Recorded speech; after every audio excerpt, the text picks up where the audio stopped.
We're here because we all lived through a pretty crazy summer of insane heat waves and wildfires.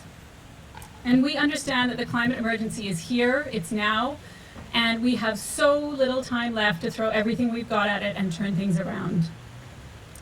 And in BC, the biggest carbon bomb, the thing that is going to have the most impact on our emissions if we let things go ahead as they are currently planned, is fracked gas. Blasted out of the ground in the northeast of BC, triggering earthquakes, poisoning land, air, and water, and then shipped across the province through pipelines, and if the likes of Shell and John Horgan have their way, shipped over to the other side of the world to be burned. Punching through unceded Indigenous lands without consent. And all of this is propped up with and simply cannot happen without billions of dollars of our money, of taxpayer money. So if we cut off the flow of public money, we cut off the flow of oil, we shut down of gas, we've shut down the drill rigs, we shut down the violence, we shut down the carbon bomb. So we are here today to call on the government to stop funding fracking. And unless we tackle frack gas, woo, say it with me, stop funding fracking. We're going to do a few of those. This is just the warm-up. Unless we tackle frack gas, BC's carbon emissions are going to skyrocket out of control.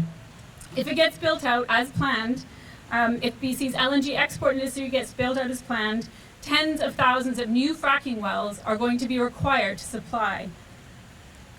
And emissions from this sector alone will blow past BC's 2050 target, even if every single other sector of the economy gets to zero in the next 10 years.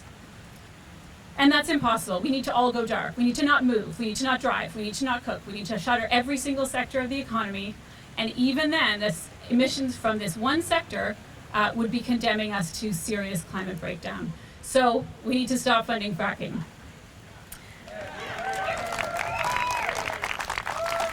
And the ultimate kicker is that the provincial government is funding this expanded industry and all the destruction that it will cause with these billions of dollars in public money.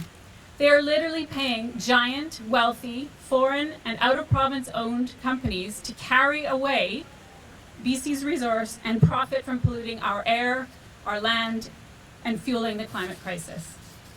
Shame. Last year, BC gave out $1.3 billion in fossil fuel subsidies. That is more than it spends fighting climate change, and it's 5 times more than it gets back in royalties. These handouts have doubled since the BC NDP came to power, and they are on track to keep skyrocketing year after year after year. So that's why we're here. That's why we're here today, in front of the BC legislature, where today MLAs will pick up the fall session of their agenda. And inside this building, there are 87 people who have a choice. They can keep pumping public money into an industry that is fueling the climate crisis, violating Indigenous rights, poisoning air and water, or they can choose to not prioritize this industry with our tax dollars and spend it on things we really need here and now, like affordable housing, like climate action, like clean energy, like solving the poison drug supply crisis. There are a lot of things, 1.3 billion things I would say, that we would rather spend our tax dollars on than handing it over to the industry fueling the climate crisis.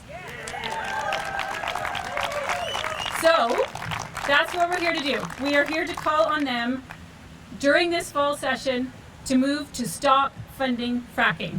Let's try it one more time. Ready? Maybe 3 times in a row. Ready? Stop funding fracking! Stop funding fracking! Stop funding fracking! Way to go. We'll do it again. Don't worry.